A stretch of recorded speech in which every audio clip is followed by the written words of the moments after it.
His name was sitting in an FBI file for 14 months before anyone told me. 14 months. While I was grieving, while I was raising our two children alone, while I was blaming myself for a marriage I thought had fallen apart, while he was coming to my house every single Thursday night and sitting at my dinner table and eating the food I cooked and playing with my kids and looking me in the eye. His name was in that file the entire time. I want you to understand something before I tell you this story. I am not someone who missed obvious signs. I am not someone who was naive or careless or willfully blind. I was a woman who was given a specific, confident, official explanation for what happened to her husband, and I believed it because it came from people I was supposed to be able to trust. I was wrong to trust them, and the man who killed my husband counted on exactly that. In about 10 minutes, I'm going to tell you his name. And when I do, when I tell you who he was and how long he had been in my life, I want you to think about the people sitting at your table right now, because I promise you, you will think about them differently after this. My husband's name was Marcus Webb. He was 41 years old when he disappeared. He was a civil engineer, a father of two, a man who made terrible coffee every morning and somehow never learned despite 12 years of me showing him the correct ratio. We met in our late 20s at a work conference, the kind of event where everyone is slightly too tired and slightly too caffeinated, and all the name tags are already peeling at the corners. He introduced himself, made a joke about the name tag situation, and I laughed before I meant to. That was Marcus. He made you laugh before you meant to. It was the thing I loved most about him for 12 years, and the thing I missed most fiercely in the years after he was gone. We built an ordinary, specific, irreplaceable life together. A house in a neighborhood where everyone knew everyone, two children, Jake, who was 9 when his father disappeared, and Nora, who was 6. A Thursday night dinner tradition that had started in our first apartment and followed us through every home we'd ever lived in. Thursday nights were always open table. Friends, neighbors, whoever needed feeding that week. Marcus believed, genuinely, practically believed, that the most important thing a person could do was make sure the people around them felt welcome. He never locked the front door before 9 p.m. on a Thursday. He said a locked door before dinner was inhospitable.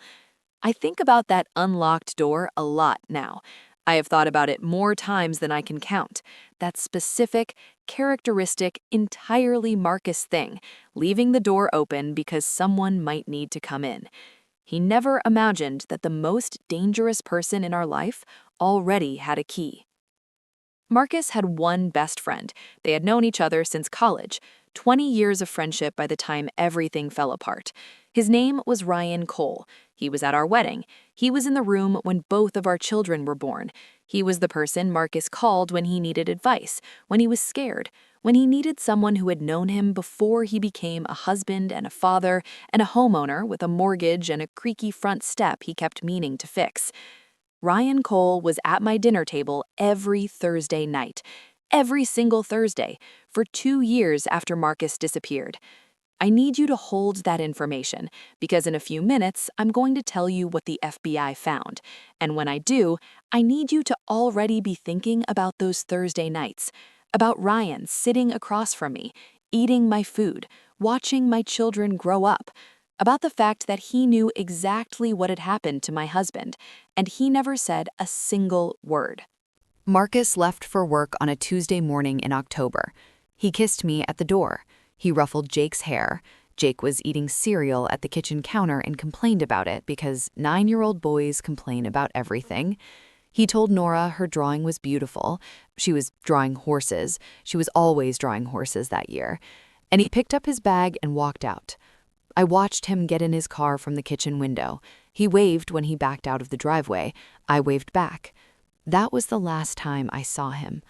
By 11 that morning, his office had called me asking if he was sick. He had never arrived. His car was found 3 days later at a commuter parking lot 11 miles from our house. Engine off, doors unlocked, his work bag in the back seat. Everything in that bag was exactly as he would have packed it. Laptop, phone charger, this specific brand of protein bar he ate every afternoon at exactly 3 o'clock because he was that kind of organized, irritatingly consistent man. His phone had been turned off. Last signal, the commuter parking lot, 7:42 in the morning. He had been gone for less than 30 minutes when someone took him. The local police opened a missing persons case. They were professional, and they were, I believe, genuinely trying to help in the beginning. They interviewed me, interviewed his colleagues, interviewed friends and neighbors. They reviewed security footage from the parking lot.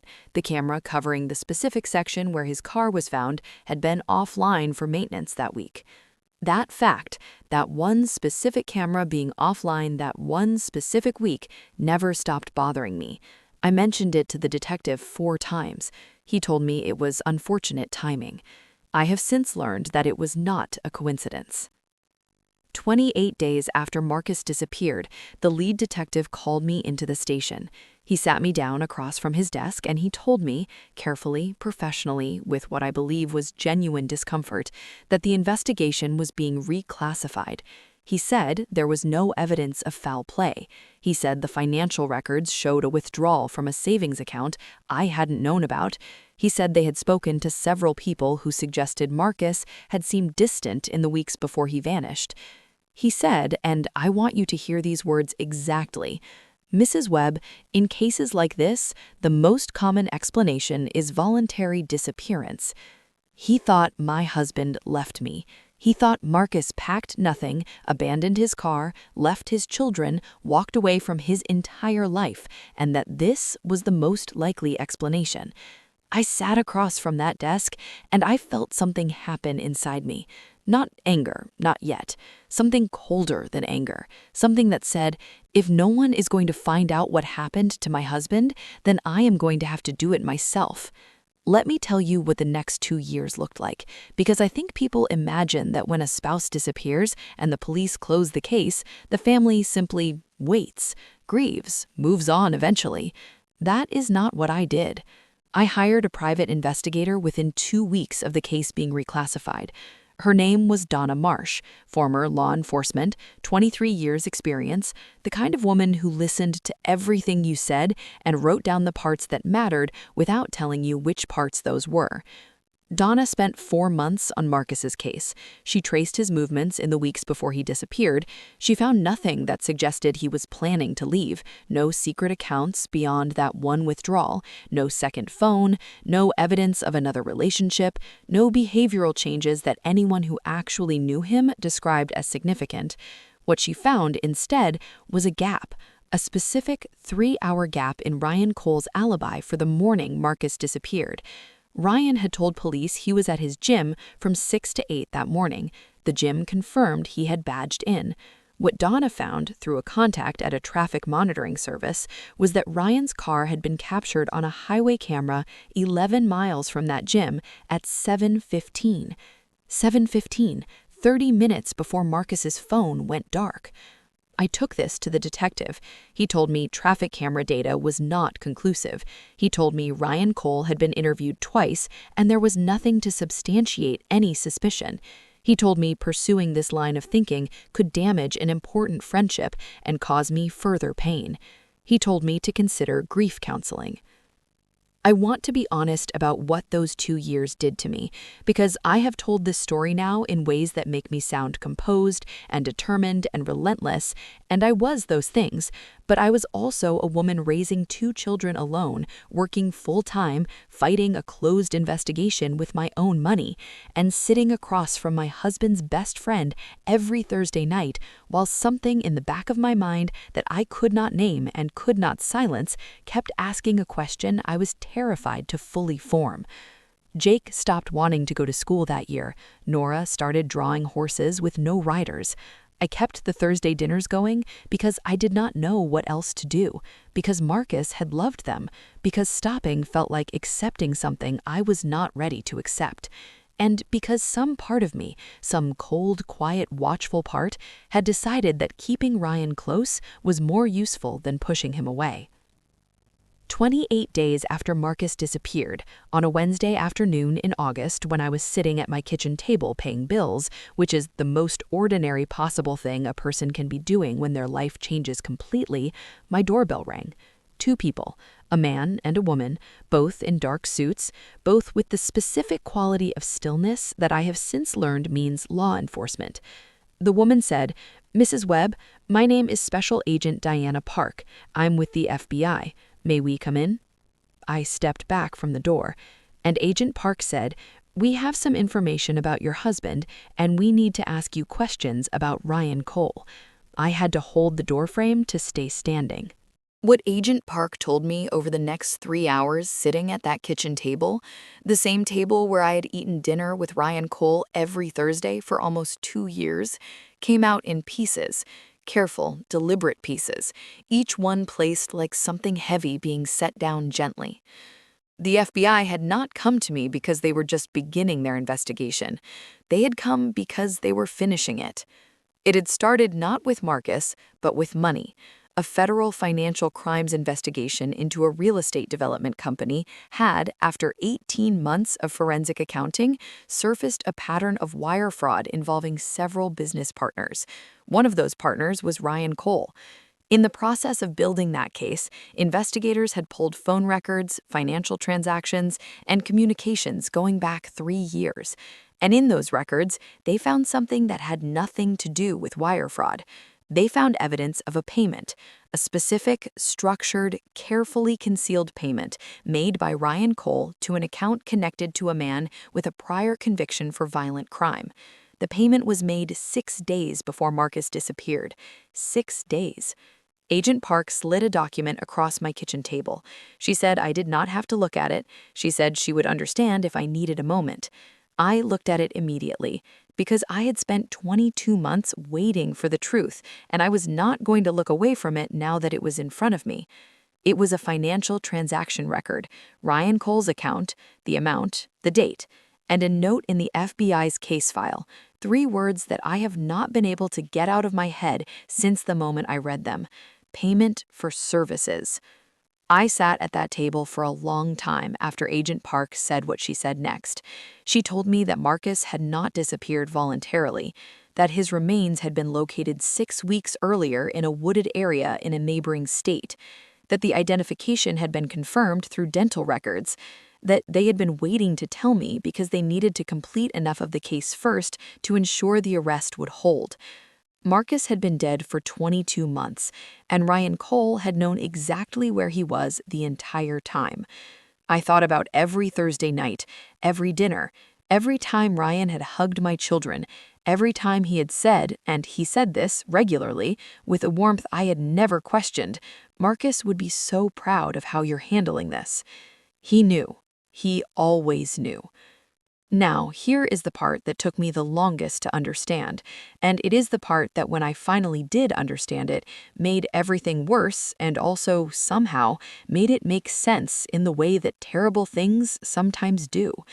Why would Ryan Cole, Marcus's best friend of 20 years, the man who stood at our wedding, who held our newborn children, why would he do this? The answer was sitting in a business deal that had gone wrong 4 years ago, and it was sitting in a secret that Marcus had been carrying, a secret he had never told me. The FBI's financial investigation had uncovered alongside the murder evidence the full picture of Ryan's business activities. He had been defrauding investors in a development company for 6 years. The amounts were significant, millions of dollars taken from people who had trusted him with their retirement savings, their children's college funds, their life's work. Marcus had found out. Not all of it, not the full scope, but enough. He had been approached by one of Ryan's investors, a mutual acquaintance who had become suspicious and reached out to Marcus because he trusted him.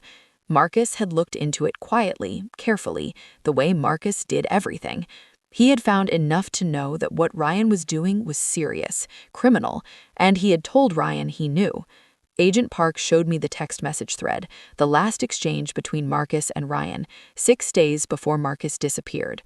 I will not read you the exact words because they are part of an ongoing court record, but I will tell you what they meant. They meant that Marcus had given Ryan a choice: come forward, make it right, or Marcus would go to the authorities himself. Ryan had smiled and agreed and said he needed a week to figure out how to handle it. 6 days later, he had made a phone call and a payment, and my husband never arrived at work.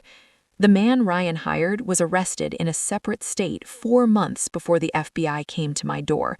He had been picked up on an unrelated charge, and in the process of trying to negotiate a deal, had offered information about a job he had done 2 years earlier. He gave Ryan's name. The FBI had been building the case ever since: financial fraud, conspiracy, murder for hire. 3 separate charges, each one airtight, each one supported by documentary evidence that Ryan Cole had spent 2 years believing was safely hidden. It was not hidden. It had just been waiting.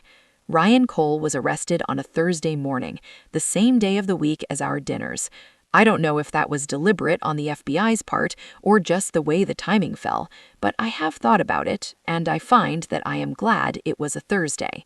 Where was he when they arrested him? He was at a breakfast meeting, a business meeting, sitting across a table for 2 new investors, showing them a presentation, shaking their hands, smiling, that specific warm smile that I had trusted for 12 years. They arrested him in front of those investors, in front of the people he was in the process of defrauding. I was told about this detail by Agent Park afterward. She did not have to tell me. I think she knew it would matter to me. She was right. Ryan Cole's trial began the following spring. 3 charges: wire fraud, conspiracy to commit murder, murder for hire. His legal team was expensive and experienced and entered not guilty pleas on all counts. I was present every day. Every single day. I sat in the 3rd row on the prosecution side.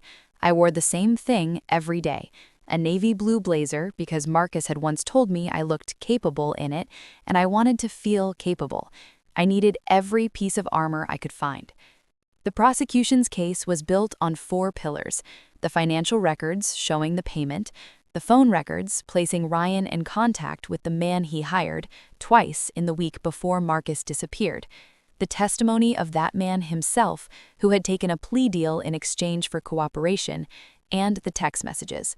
Those final 6 days of conversation between Marcus and Ryan that showed clearly and completely that Ryan had known Marcus was going to go to authorities. Ryan's defense attempted to discredit each pillar.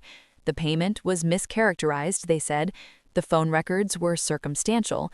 The cooperating witness was unreliable, a criminal trading testimony for leniency. The text messages showed a disagreement, not a motive.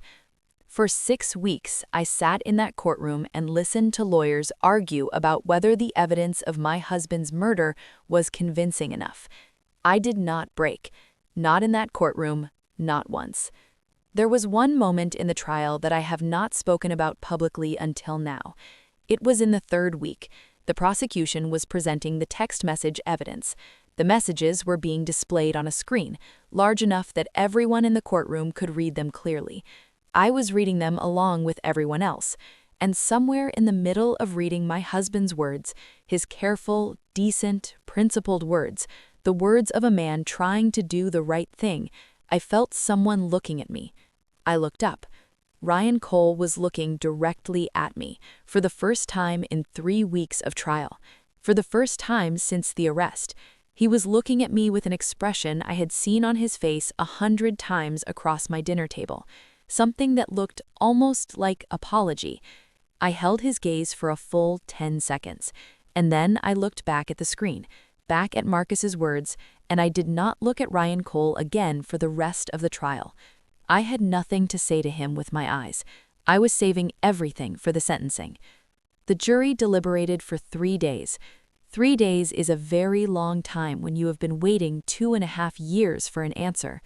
On the afternoon of the 3rd day, my phone rang. Agent Park. She said 2 words. They're back. Guilty. On all 3 counts. Wire fraud, conspiracy, murder for hire. 3 words, 3 times. The foreperson read them in a steady voice, and each one landed somewhere in my chest and stayed there. I did not cry. I had not cried in that courtroom in 6 weeks, and I did not cry then. What happened was something I can only describe as a door closing, not gently, not peacefully, but finally, completely, irreversibly closing. Jake was 16 by then. He had asked to come to the verdict. I had spent a long time deciding whether to allow it, whether a 16-year-old should be in a courtroom when the man who arranged his father's death was found guilty. I decided he had a right to be there, that Marcus would have wanted him there. He sat next to me. When the verdict was read, he reached over and took my hand. He is so much like his father. He always knows exactly the right moment to reach for someone's hand. At sentencing, I read my victim impact statement. I had written it 11 times, not because I didn't know what I wanted to say, but because I wanted to say it perfectly. I wanted every word to be exactly right. I wanted Marcus to be represented in every sentence. I stood at the podium and I spoke about who Marcus was, the coffee ratio he never got right, the unlocked door on Thursday nights, the way he ruffled Jake's hair, the way he told Nora her drawings were beautiful. I spoke about what his absence had cost our children, not in dramatic terms, in specific ones. The school years that passed without him, the sports days he missed, the conversations Jake needed to have with his father that he had to have instead with grief. And then I turned to face Ryan Cole. I had planned this. I had practiced it in my bathroom mirror at 6 in the morning for 2 weeks. I said, "You were my husband's best friend. You were in this family for 20 years. My children called you Uncle Ryan, and you made a phone call and wrote a check, and my husband never came home. You sat at my table for 2 years. You looked at my children. You watched us grieve, and you never said a word.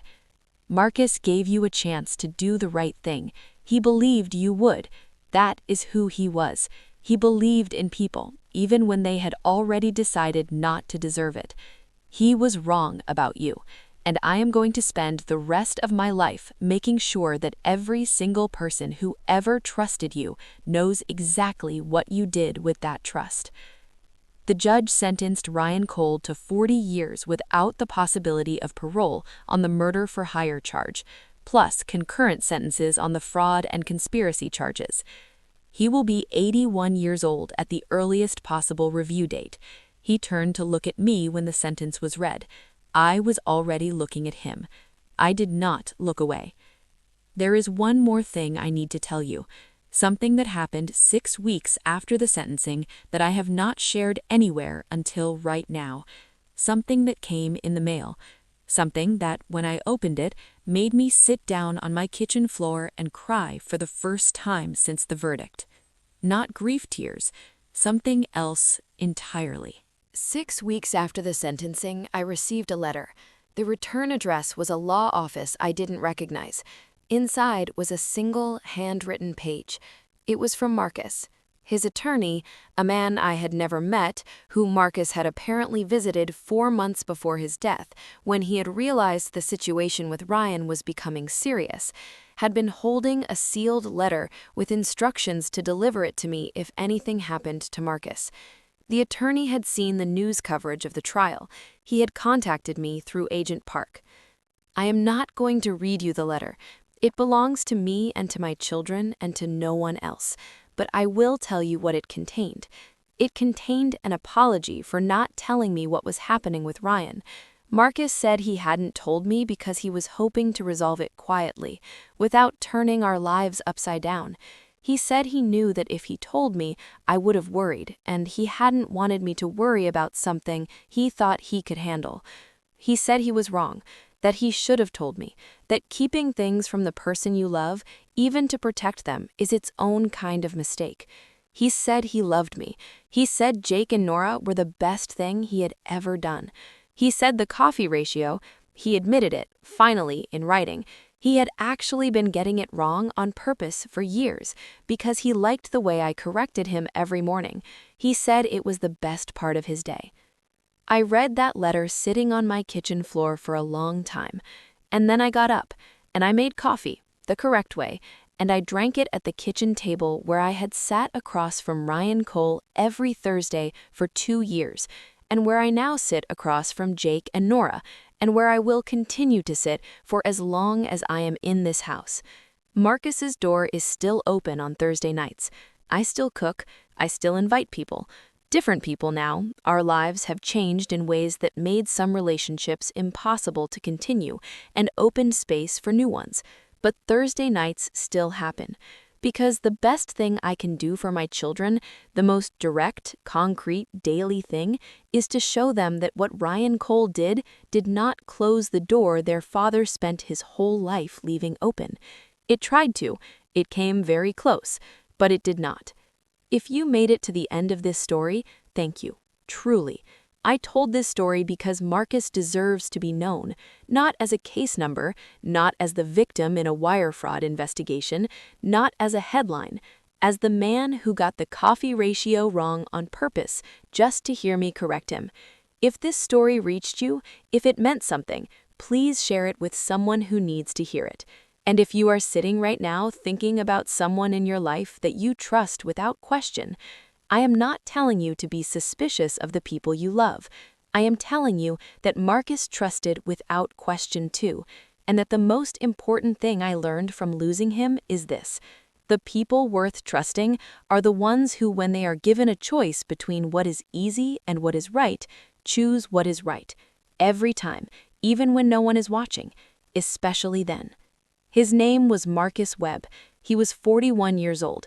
He made terrible coffee on purpose and left his door unlocked on Thursday nights and believed in people long past the point where most of us would have stopped. He was extraordinary, and he is not forgotten. If this story moved you, please subscribe to Stories She Carried for a new story every week. And if you know someone who needs to hear this, share it with them. Every story we tell matters.